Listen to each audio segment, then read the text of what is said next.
latest that you're seeing, what we can expect maybe over the next 72 hours?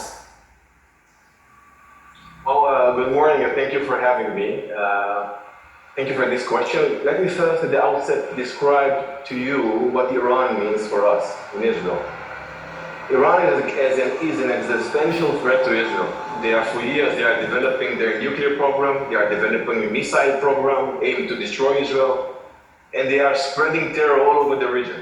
Iran now it's becoming a nuclear power. It's only a matter of days from the moment they will decide and they will reach their nuclear capability.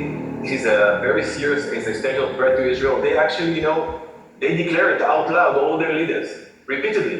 And we cannot afford having this threat on our necks when they will have this nuclear power. And the amount of missiles that they are producing, this is an existential threat in addition to the nuclear problem. So this is what Iran is. Now, in the last almost, I would say, more than 24 hours, we launched an attack on Iran. The aim of this attack is to dismantle Iran's nuclear, some of its elements, or its nuclear component, some component in its nuclear program, which is aimed to destroy Israel, also their missile capabilities. We have launched, as you described before, we have launched this attack. We killed their military leadership.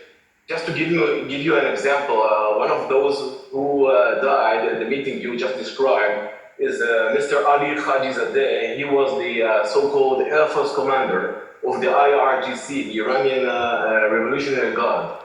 This guy is an archi-terrorist. He is responsible for spreading terror all over the world. He's responsible for killing American soldiers on American bases all over the Middle East.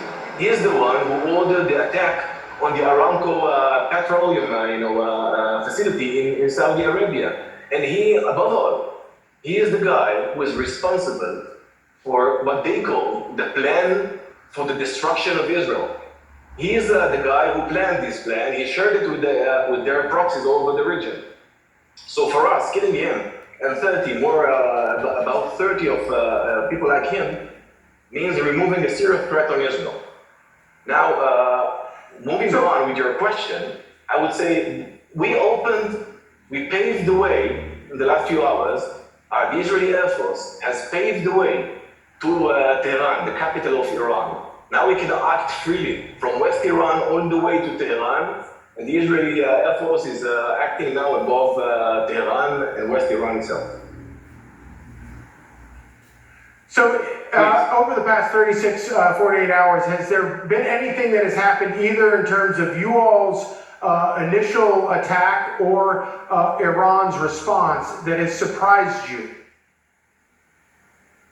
Well, we made our assessments. We are fully aware of Iran's capability. I've described before their ballistic missiles capability. They have much more than what they have launched. So far. Last night, they have launched 4 barrages of missiles to Israel.